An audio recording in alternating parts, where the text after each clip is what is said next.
Tu sais ce moment où tu réfléchis trop? Tellement que tu ne sais même plus ce que tu ressens? Oui, ce moment où ton cerveau joue au détective et ton cœur, lui, se perd complètement. Reste là, parce qu'on va décortiquer ensemble ce cercle vicieux de l'overthinking et comment retrouver tes émotions. Alors, imagine, tu reçois un message d'un ami ou d'un crush. Un message qui est court, très court, 3 mots.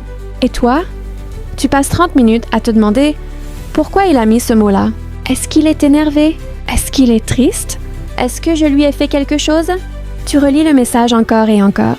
Tu compares avec les messages précédents. Et là, ton cerveau devient une vraie machine à hypothèses. Peut-être qu'il est occupé. Peut-être qu'il est en colère. Peut-être que j'ai mal interprété.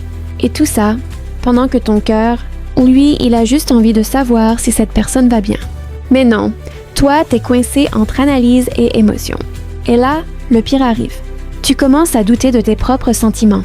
Tu te dis, est-ce que je suis triste parce que j'ai mal interprété? Ou est-ce que je devrais être heureux? Ton cœur dit une chose, ta tête en dit une autre. Et toi, tu restes là, bloqué. Tu te reconnais? On a tous été là. Ce moment où tu sens que tu n'as plus de réponse, que les émotions sont floues, qu'elles sont mélangées dans un énorme sac de nœuds mental. Et parfois, ça va plus loin. Tu commences à te remettre en question sur tout. Tes décisions, tes choix, tes relations, même tes rêves commencent à ressembler à des questions sans réponse. Comment s'en sortir? Alors, est-ce qu'on peut faire quelque chose? Oui. La première chose, c'est de respirer.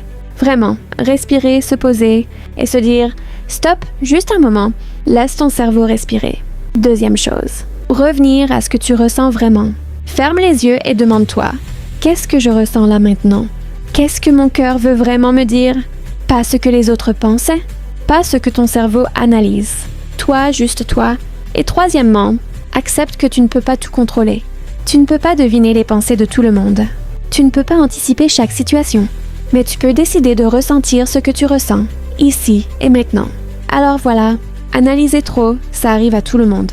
Mais perdre ses émotions, ce n'est pas une fatalité. Prends du recul, respire et laisse ton cœur parler.